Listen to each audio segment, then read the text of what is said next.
Hi, I'm Mike from 1A Auto. We've been selling auto parts for over 30 years. We're dedicated to delivering quality auto parts, expert customer service, fast and free shipping, all backed by our 100% satisfaction guarantee. So visit us at 1aauto.com, your trusted source for quality auto parts. In this video, we're going to be working with our 1998 Ford F-150. We found some pretty scary wiring connecting our radio to the vehicle on an aftermarket head unit. We're going to show you how to identify an unsafe wiring job or wiring repair and how to repair it safely and correctly. If you like this video, please click subscribe. We have a ton more information on this and many other vehicles. And if you ever need parts for your truck, you can follow the link down in the description over to 1aauto.com. So this is the adapter harness for the aftermarket radio to plug into our truck. This is not okay. We have a bare connection here. This is actually part of the power supply to the radio. This is the switched power that actually turns your radio on, so that's just a bare power wire floating around behind the radio and the dash. These are called wire nuts. These are for wiring your home, not your truck. There's a lot of different connectors you can use when wiring a vehicle. This is probably the worst one. This is not okay to use at all. And here we have the memory power for the radio.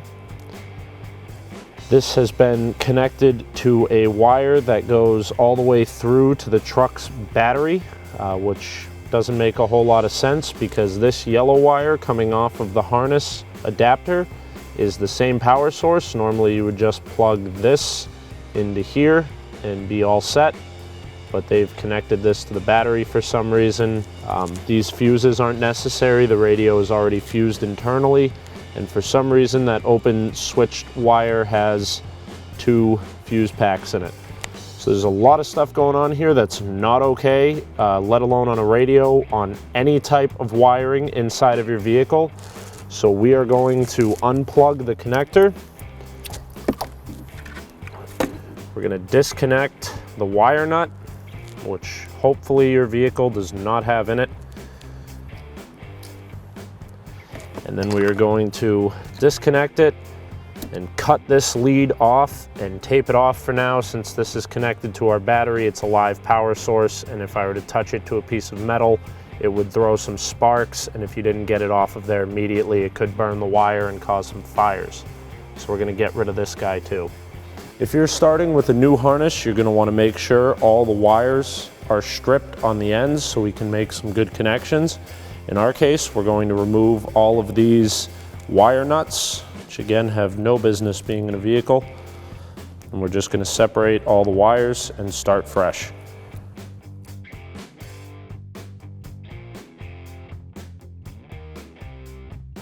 So I've spread out all the wires here to make sure that they all go together nice and neat and straight.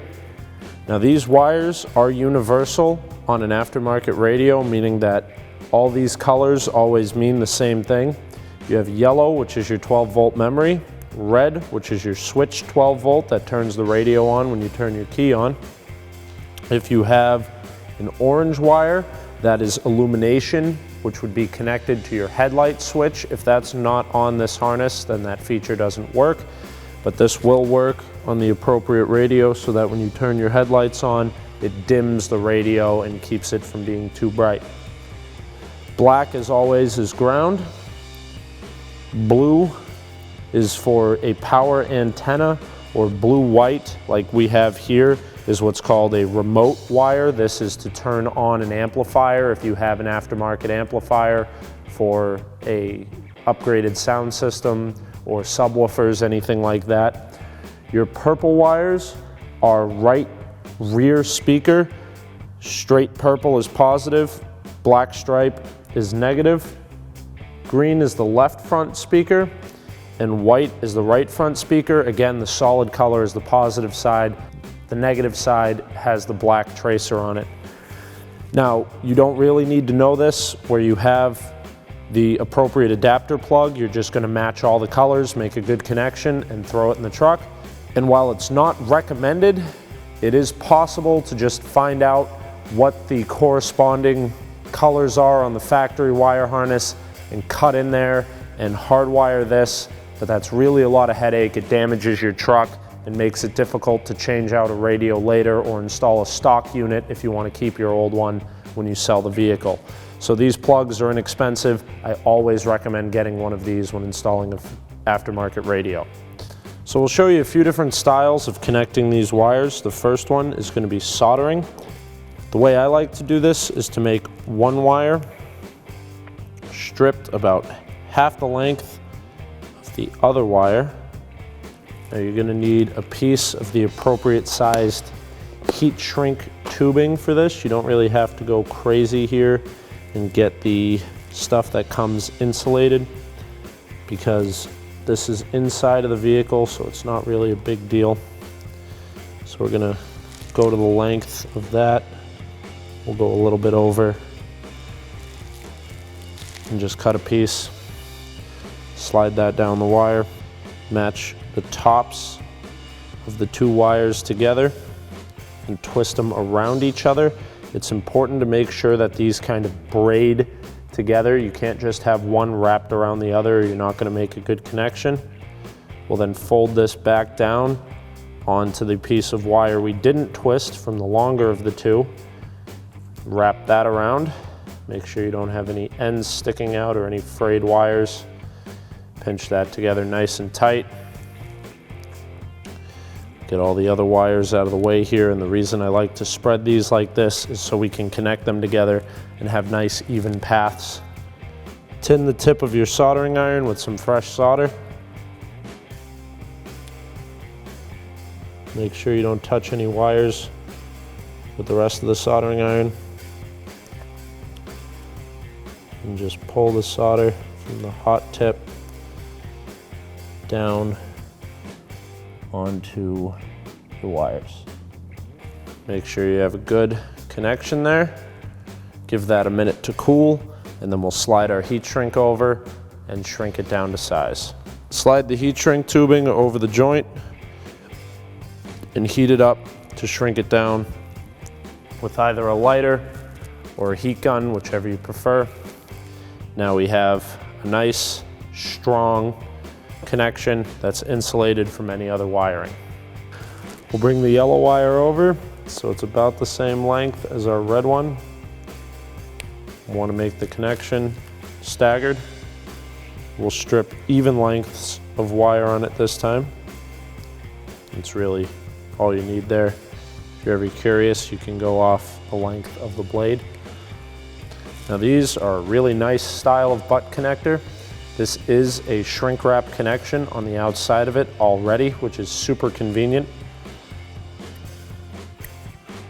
Twist up your wires, place them into the butt connector as far as you can, and crimp them down. These are color coded for the size of crimp connector you're using. You want to use the red on these wires.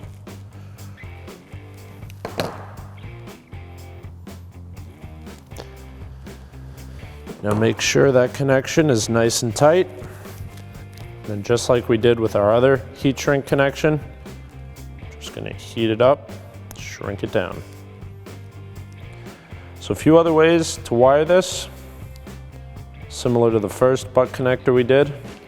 Strip off two equally length pieces. Twist the ends together, put them into a regular crimp connector. Now they call this insulated because it does have a jacket on it like you see there, but it doesn't shrink down and really seal that connection off to the wire. It just prevents the bare metal from touching anything else. Now where we are inside of the vehicle, it's perfectly acceptable to use one of these. They are a little bit bulkier, so it's not going to look as nice when you're done, but it will make a good strong connection. And the final method we have that's an acceptable way to connect the wire is to take a piece of heat shrink, slide it over the wire, and then we have an uninsulated connector. Now you can either buy uninsulated connectors, or you can do what I did and use a razor blade to shave the plastic casing off of an insulated connector. There's actually a second section on there for uninsulated wire. You want to make sure you use that. Once you get that all crimped together nice,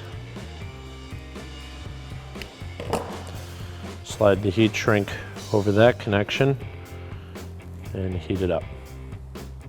So there you have 4 ways to connect your harness. And now that we're all done, now that we've got all our wires straight and the right length and properly connected, unlike when we removed it from our vehicle, we'll lay the wire together and wrap it in some good quality electrical tape. This will keep everything together, prevent it from getting tangled. Also looks a lot nicer, and it'll keep it from getting chafed. Take any connections you didn't use, snip them down so there's no exposed wire on the end. Make sure they are all different lengths so the ends don't touch. And then we'll just make one quick wrap to keep them secured to the harness, but accessible should we ever decide to use them or add these features in later. So we've now gone from a big, dangerous mess to a nice, clean, professional looking harness in just a few minutes. Thanks for watching. Visit us at oneauto.com for quality auto parts, fast and free shipping, and the best customer service in the industry.